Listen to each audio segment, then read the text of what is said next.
दोस्तों, आज हम लोग बजट पर चर्चा कर रहे हैं और हम ये ऑब्जर्व कर रहे हैं कि ये दो जो सेशन मोदी सरकार के गए 5 साल के, पहला 2014 से और दूसरा 2019 से। अब 2024 का मोदी सरकार का जो कार्यकाल है, इसमें बड़ा डिफरेंस ये है कि इस बार बीजेपी फुल्ली पावर में नहीं है, यानी कहीं ना कहीं उसे सहयोगियों का सहारा लेना पड़ रहा है और ताकि अपने आप को चला सके। यूं तो सरकार पर कोई चिंता डर नहीं है कोई, लेकिन फिर भी कहने को एक बेसाखी तो है ही है। तो इसका definitely Abhishek ji impact budget पे तो आया ही होगा, ठीक है। ये अलग बात है कि मोदी सरकार ने ना तो मंत्रियों में कोई चेंज किया, ना लोकसभा अध्यक्ष में कोई चेंज किया, मेजर चेंजेस दिखाई नहीं दिए। तो उससे ऐसा लगा कि सरकार ऐसे ही चलेगी जैसे चलते आई है। पिछले 10 सालों के जो बीजेपी के बजट रहे हैं वो ये रहे हैं कि जनता को बहुत लाभ नहीं देना, फाइनेंशियल डिसिप्लिन मेंटेन करना, कोर्स बना के रखना ताकि इंफ्रास्ट्रक्चरल डेवलपमेंट कर सकें, देश के विकास में ला सकें। लेकिन क्या रियल में ऐसा होगा? क्योंकि जिस तरीके से खटाखट योजना ने कांग्रेस को सक्सेस दिलाई और जो बीजेपी को डेंट हुआ, कहीं ना कहीं सरकार को ये लगने लगा कि हमें भी कुछ ना कुछ बैलेंस करना पड़ेगा, अब बहुत फाइनेंशियल डिसिप्लिन से काम नहीं चलेगा। जो मेरी ऑब्जर्वेशन है ओवर द कंट्री, लोगों से डिस्कशन हुआ, ऐसा फील आया कि लोग ये कहते हैं कि आप थर्ड लार्जेस्ट इकोनॉमी बना लेंगे, सही है। लेकिन अगर आपसे कोई गांव का गरीब आदमी पूछता है, आगरा के पास एक जिले का गरीब आदमी पूछता है मुझे क्या मिला तीसरी इकोनॉमी बन के, बुलेट ट्रेन चलाने से मुझे क्या मिला, रोजगार मिला जिसको मिला, मुझे तो नहीं मिला, तो मुझे क्या मिला? तो सरकार के पास और पार्टी के कार्यकर्ताओं के पास उसे कहने के लिए कुछ नहीं है। ऐसे में अभिषेक जी मुझे ऐसा लगता है कि इस बार का जो बजट होगा उसमें जनहित की बातें ज्यादा होनी चाहिए। अब दो बातें हैं, एक तरफ तो सरकार ने जिस तरीके से एटीट्यूड में कोई चेंज नहीं दिखाया तो लगता है नहीं होना चाहिए, लेकिन जिस तरीके से अभी योजना आयोग के जो अभी जिसको नीति आयोग कहते हैं, जिस तरीके से मेंबर्स आए, जो सहयोगी दलों के लोग आए, नए लोगों को इंट्रोड्यूस किया, उससे लगता है नहीं सरकार अब उस पैटर्न पे काम करेगी। यूपी के इलेक्शन में जो देखा कार्यकर्ताओं की नाराजगी है, जो मेजर नुकसान यूपी में हुआ, उससे लगता है कि इस बार इस लॉस की भरपाई करने के लिए कुछ ना कुछ करना ही पड़ेगा। एक सैंपल हमने महाराष्ट्र में देख लिया, कल अप्रेंटिसशिप के लिए, यानी जो बंदा कहीं फैक्ट्री में, स्कूल में, ऑफिस में काम करेगा तो उसे 6,000, 8,000, 10,000 स्टाइपेंड टाइप मिलेगा। यानी कहीं ना कहीं सरकार रेवड़ी नहीं बांटना चाह रही, बट रेवड़ी को किसी और शेप में देने का प्रयास कर रही है।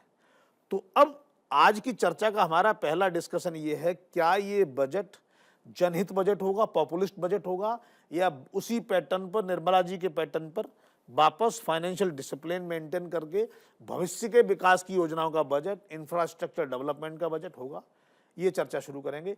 तो मैं अभिषेक जी से रिक्वेस्ट करूंगा, अभिषेक जी आप इस पे अपना प्रकाश डालें। मनीष जी, बात यह है कि कहीं से भी ऐसा कहाँ लिखा है कि पॉपुलिस्टिक बजट देने पर देश का विकास नहीं हो सकता। अगर एक आम आदमी के हाथ में पैसा पहुंचेगा तो वो खर्च करेगा तो इकॉनमी तेजी से बढ़ेगी, और शायद जो हम वर्ल्ड की थर्ड लार्जेस्ट इकॉनमी बनना चाहते हैं, शायद वो और जल्दी बढ़ेगी, पहुंचेगी। जैसे कि बहुत सारे चेंजेस की एक्सपेक्टेशन है। मिडिल क्लास बहुत आशाएं लगाए बैठा है कि उसके इनकम टैक्स के रेट्स कम हो जाएं, या जो ओल्ड स्लैब्स हैं, देखो 2 रिजीम है, ओल्ड रिजीम, न्यू रिजीम, उसमें 80C नहीं बढ़ा, या जो नई रिजीम है, अब आप देखिए नई रिजीम में जो आपका बैंक में सेविंग बैंक का इंटरेस्ट है मुश्किल से 2-3% आता है, उस पर भी टैक्स लगता है। ओल्ड रिजीम में इस पर डिडक्शन थी, तो कहीं ना कहीं ये एक्सपेक्टेशन मिडिल क्लास ये भी कर सकता है सैलरीड आदमी की, भाई मुझे एक ऐसी डिडक्शन तो दे दो कि मेरा सेविंग बैंक के इंटरेस्ट पे टैक्स मत लगाओ। है ही कितना सा, थोड़ा सा है। पुराने रिजीम में आप देखिए 10,000 तक की डिडक्शन थी, 80 TTA की, और भाई एक सीनियर सिटीजन के तो एफडी के इंटरेस्ट पर भी मिल रही थी। एफडी की अगर हम बात करें तो सीनियर सिटीजन भी एक्सपेक्टेशन लगाए बैठे हैं कि साहब मुझे भी कुछ बड़ा रिलीफ मिल जाए। वुमेन एक बड़ी प्रोमिनेंट हो चुके हैं, मिलता रही है जी, उनकी डिडक्शन मिलती रही है, लेकिन अब नहीं मिलती, बट वो भी एक्सपेक्टेशन लगाए बैठे हैं। प्लस एग्रीकल्चर, फार्मर्स, इंडिया में आज भी 1/3 लोग तो फार्मिंग से जुड़े हुए हैं, एग्रीकल्चर से डायरेक्टली और इनडायरेक्टली। वहाँ तो सब टैक्स फ्री है, टैक्स फ्री है, लेकिन रिलीफ की एक्सपेक्टेशन तो और भी रहती है ना, तो बहुत बेसिक होती है। प्लस आप अगर ध्यान दें तो एक बार कुछ सोलर इक्विपमेंट्स की भी रिलीफ दी गई थी कि आप सोलर पे भी कर लीजिए, सूर्य योजना थी, प्लस एक्वा पर रिलीफ दी जा सकती है, कुछ ना कुछ योजना उनके लिए अनाउंस करी जा सकती है, प्लस फार्मर्स 6,000 रुपए जो मिल रहे हैं उसको बढ़ाने की बात तो कर ही सकते हैं। देखिए पॉपुलिस्टिक बजट में ये कहीं नहीं लिखा कि पॉपुलिस्टिक बजट से डेवलपमेंट नहीं हो सकता। 2 लाख करोड़ रुपए मोटा मोटा मंथली एक एवरेज में जीएसटी से आ रहे हैं। अगर आप देखें 2.25 लाख से 2 लाख आ रहे हैं, तो फिर इसको थोड़ा आगे बढ़ते हैं। तो कृतिका जी, ओवर टू यू, आपको कुछ ऐड करना है इसमें तो बताइए। सर, सबके अपने अपने व्यूज़ हैं। मैंने जो ऑब्ज़र्व किया है, ये नई सरकार का पहला बजट है, तो सबकी एक्सपेक्टेशन इस बजट से थोड़ी ज़्यादा हैं। पिछले 2 सालों से, 2 टर्म से जो उनका अपना जो उनका रहा है ऑफर्स, इस बारी के बजट में अगर आप देखें तो लोग एक स्टेडी इकोनॉमिक ग्रोथ की एक्सपेक्टेशन कर रहे हैं, बिजनेस सपोर्ट की एक्सपेक्टेशन कर रहा है, ईज़ ऑफ डूइंग बिजनेस जो हर समय से मोदी सरकार का हमेशा से एक एजेंडा रहा है, और जब से हम जीएसटी लेकर आए हैं, दैट इज़ द स्लोगन जो हर समय चलता है, ईज़ ऑफ डूइंग बिजनेस। तो नाउ अब लोग चाहते हैं कि वो ईज़ ऑफ डूइंग बिजनेस आए, वो चीज़ एक्सपेक्टेशंस में है। सबसे ज़्यादा एक्सपेक्टेशन जो मैंने ऑब्जर्व करी है, और जो एक आप अगर इंडस्ट्री के लोगों से इंटरेक्ट कीजिएगा, तो एमएसएमई सेक्टर बहुत ज़्यादा उम्मीद कर रहा है कि उनके लिए कुछ अच्छा आना चाहिए। प्रॉब्लम क्या है, एमएसएमई सेक्टर सबसे ज़्यादा कैश लिक्विडिटी को लेके परेशान रहता है। अगर आप देखिए जीएसटी है, जीएसटी एक इनडायरेक्ट टैक्स होता है, टैक्सेस की पेमेंट में कितनी सारी कंडीशंस हैं। आप टैक्स चाहे आपने कलेक्ट किया हो ना किया, आपको पे करना है। आईटीसी आपने अगर ले लिया और पीछे वेंडर को पे नहीं किया है तो आपको रिवर्स करना है। काफ़ी स्ट्रिक्ट प्रोविजंस हैं जीएसटी के। तो यहाँ पे एमएसएमई सेक्टर की तरफ से एक उम्मीद है कि उनकी कैश लिक्विडिटी को इंश्योर करने के लिए क्या गवर्नमेंट इस तरीके के प्रोविजंस ला सकती है। अगर हम देखें जीएसटी के जितने भी चेंजेस होते हैं वो काउंसिल के थ्रू रूट होकर आते हैं।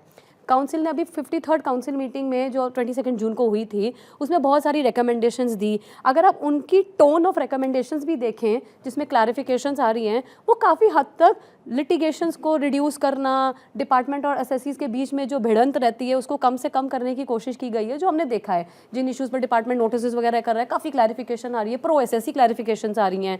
लिटिगेशन रिड्यूस करने के लिए लोगों को पीछे 17, 18, 19, 20 के साल में इंटरेस्ट पेनल्टी का वेवर भी ऑफर करना चाह रहे हैं। आप ये भी इश्यूज़ आ रहे हैं कि आपने प्रेस रिलीज में तो लिख दिया कि ये कर रहे हैं इस तरह का ऑफर, अब लॉ में क्या लेकर आते हैं। 128 सेक्शन 128A अगर अमेंड करते हैं तो ये बहुत ज़रूरी है देखना कि जो काउंसिल ने रेकमेंड किया है वो सारी चीज़ें लॉ के अमेंडमेंट में हम लोग को दिखे और उसका लाभ जो है वो एक टैक्स पेयर एसएससी को मिले। सेक्टर स्पेसिफिक देखें तो इस गवर्नमेंट का काफ़ी ग्रीन एनर्जी की तरफ एक झुकाव है कि हमें ग्रीन एनर्जी को प्रमोट करना है। तो इलेक्ट्रिक व्हीकल सेक्टर जो है वो बहुत ज़्यादा उम्मीद कर रहा है कि उनकी जो टैक्स रेट्स हैं उनमें रिडक्शन आए। अभी जो सर्विसेज है वो 18% पे टैक्स हो रही हैं, जो चार्जिंग स्टेशन सर्विसेज होती हैं, तो वो चाह रहे हैं कि भाई इलेक्ट्रिक व्हीकल के रेट्स कम हो, चार्जिंग सर्विसेज कम हो, इंसेंटिवाइज़ किया जाए, परचेज सब्सिडीज़ दी जाएँ। तभी आप किसी सेक्टर को प्रमोट कर सकते हैं जब गवर्नमेंट की तरफ से काफ़ी तरीके का सपोर्ट मिलकर आता है। तो इस तरीके की एक्सपेक्टेशन एफएमसीजी सेक्टर कहता है एसेंशियल कमोडिटीज़ पर रेट रिड्यूस करिए।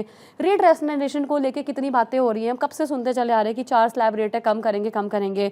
एफएम ने हमारी अपनी बजट स्पीच में जो बजट हुआ था स्पीच में बोला भी था, 53rd काउंसिल की जो प्रेस कॉन्फ्रेंस हुई थी उसमें बोला भी था कि हम इसके लिए अलग कमेटी बनाएंगे।